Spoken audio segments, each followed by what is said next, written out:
और जिसमें कभी कोई हम घुसे नहीं, रहे नहीं, उन खिड़की, दरवाजे, छत, दीवार रूप पतले से उस आवरण रूप घर को अपने रहने का स्थान मानते हैं एवं स्वीकार करते हैं। तो जिसमें हम कभी रहे नहीं, रह सकते नहीं, घर कह दो, कमरा कह दो, उसमें रह नहीं सकते, लेकिन हम उसी का नाम बताते हैं जिसमें कभी हम रहे नहीं, रह सकते भी नहीं, और जिसमें रह रहे हैं उसको कभी याद भी नहीं करते, उसका कभी विचार भी नहीं करते कि हम सब चैतन्य आत्मा में ही रहते हैं। जिसमें हम सब जीवन व्यतीत करते हैं और जिसमें कभी कोई हम घुसे नहीं, रहे नहीं, उन खिड़की, दरवाजे, छत, दीवार रूप पतले से उस आवरण रूप घर को अपने रहने का स्थान मानते हैं एवं स्वीकार करते हैं।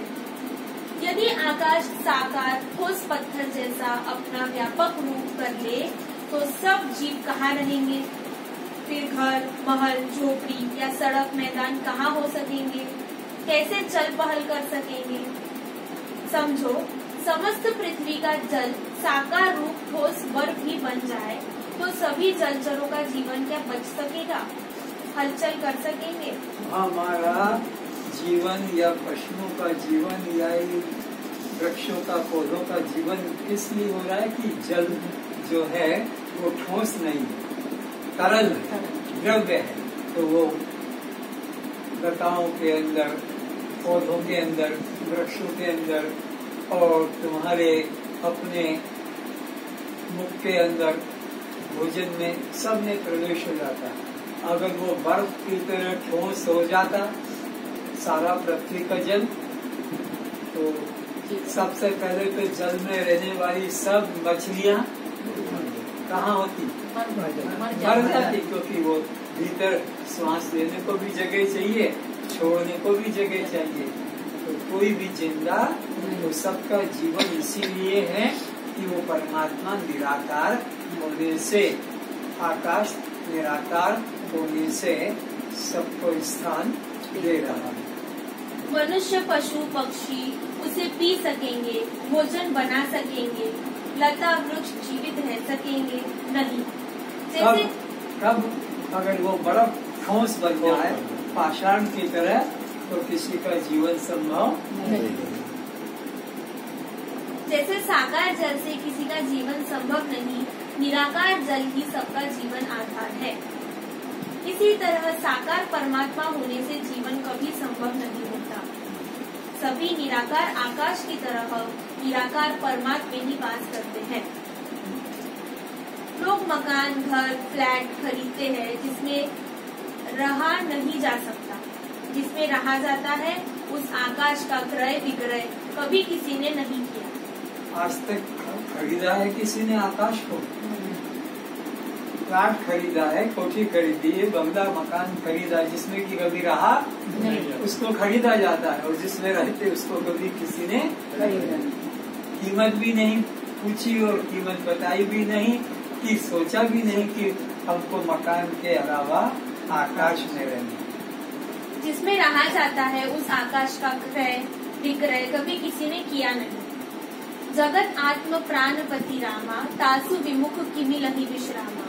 सन्मुख हो ही जीव जब मोही, जन्म कोटि अघनाश हु तोहि। जैसे आकाश में रहते हुए हम जानते नहीं कि हम आकाश में रहते हैं, और मिथ्या सत्ताहीन मकान, फ्लैट, क्वार्टर, घर, कॉलोनी, नगर, शहर, जिला, प्रांत, देश, विदेश का अहंकार करते हैं कि मैं वहाँ रहता हूँ। इसी प्रकार नित्य निरंतर हम ब्रह्म स्वरूप है। इसी संसार में उत्पत्ति, स्थिति तथा लय प्रलय प्रतिक्षण होता रहता है। फिर भी हम सत्य को स्वीकार नहीं करते हैं एवं देह को हम अपना होना जानते हैं। अहम आत्मा गुणाकेश सर्वभूताशय स्थितः, अहमादिश्च मध्यम च भूतानाम अंत एव च। भगवान कृष्ण जी उद्धव और अर्जुन को कहते कि अर्जुन, यहाँ एक चैतन्य के अलावा और कुछ भी नहीं है। आदि में भी वही है, मध्य में भी वही है और अंत में भी वही है। जैसे पूर्ण से ही ओम पूर्णमदः पूर्णमिदं पूर्णात् पूर्णमुदच्यते पूर्णस्य पूर्णमादाय पूर्णमेवावशिष्यते। पूर्ण रूप परमात्मा ही इस सृष्टि के पूर्व में है, पूर्ण रूप परमात्मा ही सृष्टि काल में है और पूर्ण रूप परमात्मा ही प्रलय काल में है। तो मेरे अतिरिक्त अन्य कुछ भी अहम आदिश्य मध्यम च भूतानामन्त्येव च अहम आत्मा गुणाकेश्वर। अरे मैं आत्मा रूप से सब में स्थित हूँ। न मुकुट वाले को ढूंढो, न धनुष वाले को ढूंढो, न त्रिशूल वाले को ढूंढो, न चार भुजा वाले को ढूंढो, न गदया वाले को ढूंढो। ये सब कल्पना के चित्र हैं, कल्पना की आकृतियां हैं। ये सत्य नहीं है, क्योंकि कुछ क्षण के लिए बनती है फिर बिगड़ जाती है। लेकिन आत्मा नित्य सदा है, आदि में, मध्य में और अंत में। तो वही तुम्हारा स्वरूप है। ये तुम्हारा स्वरूप नहीं जिससे अपने को परिचय देते होगे, मैं ये हूँ, मैं ये हूँ, मैं ये हूँ ना। ये तो उसका परिचय है जिस मकान में तुम रहते हो।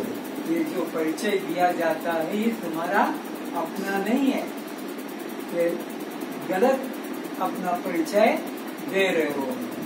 ये है शरीर तो नाशवान है, जन्म के पहले नहीं था और मरने के बाद भी नहीं, और अभी भी बदल रहा है। बचपन वाला बदल के किशोर हो गया, किशोर वाला बदल कर युवा हो गया, युवा वाला बदल कर प्रौढ़ हो गया, प्रौढ़ बदल कर बूढ़ा हो गया। तो ये तुम कहाँ हो? ये तो बदल रहा है और तुम अभी तक वैसे के वैसे ही हो। बचपन को भी देखा, किशोर को भी देखा, जवानी को भी देखा, प्रौढ़ावस्था को भी देखा और बुढ़ापे को भी देखा। तो तुम यह नहीं हो, बल्कि तुम वह हो जो कभी जन्मा नहीं, कि कभी मरा नहीं, जो नित्य है, सनातन है। हे जनक, संपूर्ण प्राणियों के आदि, मध्य तथा अंत में मैं ही सत्ता रूप से विद्यमान हूँ और संपूर्ण प्राणियों के हृदय में स्थित आत्मा भी मैं ही हूँ।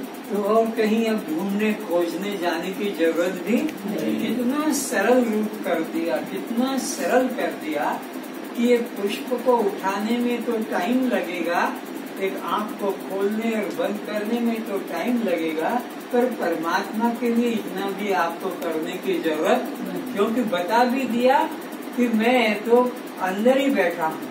तो तुम्हें बाहर बद्रीनाथ, केदारनाथ, अयोध्या, वृंदावन जाने की जरूरत भी नहीं है। सबके हृदय मंदिर में ही बैठा हूँ और मेरी शक्ति से ही ये सारा संसार चल रहा है। संपूर्ण प्राणियों के आदि, मध्य तथा अंत में मैं ही सत्ता रूप से विद्यमान हूँ और संपूर्ण प्राणियों के हृदय में स्थित आत्मा भी मैं ही हूँ। फिर भी अज्ञानी लोग मुझ आत्मा को मैं रूप स्वीकार नहीं करते हैं, बल्कि मुझे अपने से भिन्न रूप मानते रहते हैं। तो अनात्मा रूप से परमात्मा को मानते हैं, कल्पित देवी देवताओं के रूप में मानते, जो कि वो नाशवान है और वो मेरी उपासना नहीं करते। इसलिए वो बार बार गिरते हैं, जन्म मृत्यु को पाते हैं।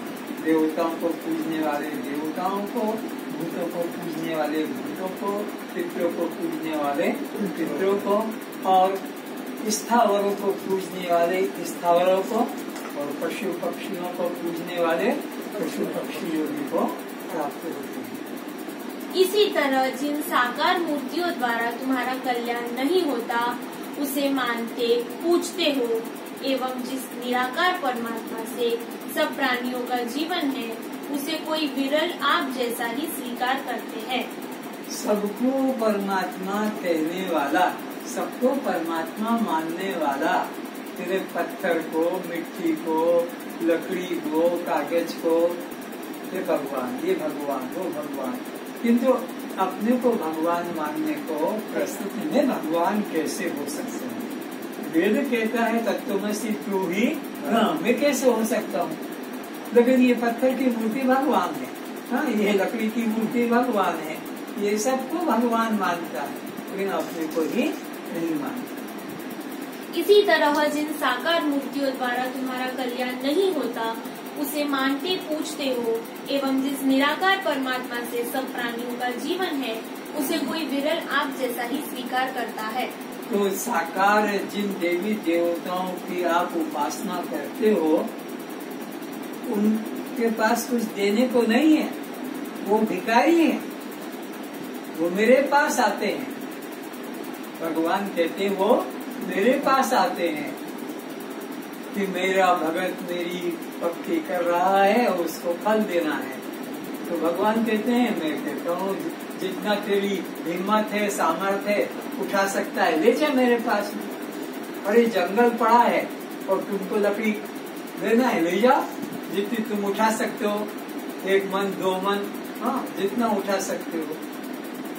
अब तुम्हारे पास में अगर ट्रक होगा तो ट्रक भर के ले जाओ, हाँ, तुम्हारी सामर्थ्य देखो।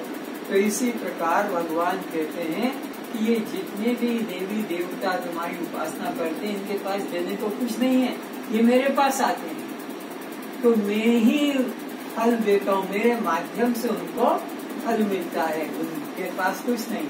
पर उनका वो पूजना मूर्खतापूर्ण है। सीधा मेरी उपासना न करके उनकी उपासना करके फिर मेरे से फल मांगने आते हैं अज्ञानी।